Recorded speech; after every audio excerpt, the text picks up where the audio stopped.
بسم الله الرحمن الرحيم يسبح لله ما في السماوات وما في الأرض الملك القدوس العزيز الحكيم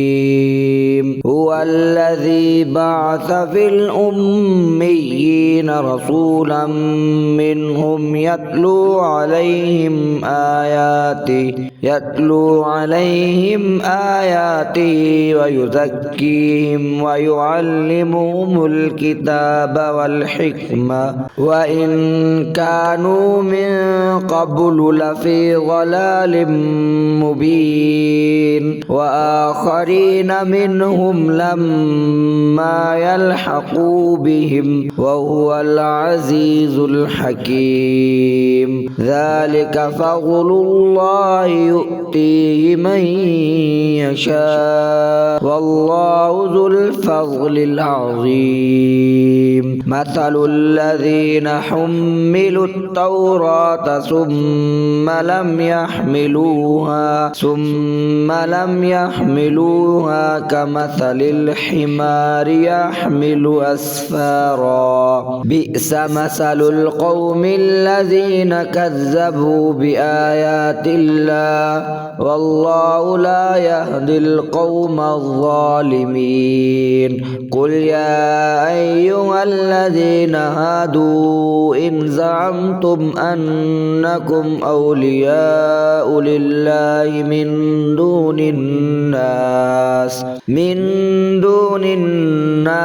فتمنوا الموت إن كنتم صادقين ولا يتمنونه أبدا بما قدمت أيديهم والله عليم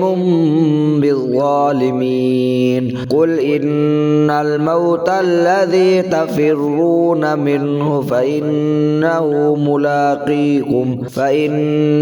ملاقيكم ثم تردون إلى عالم الغيب والشهادة فينبئكم بما كنتم تعملون يسبح لله ما في السماوات وما في الأرض الملك القدوس العزيز الحكيم هو الذي بعث في الأميين رسولا منهم يتلو عليهم آياته ويزكيهم ويعلمهم الكتاب والحكمة وإن كانوا من قبل لفي ضلال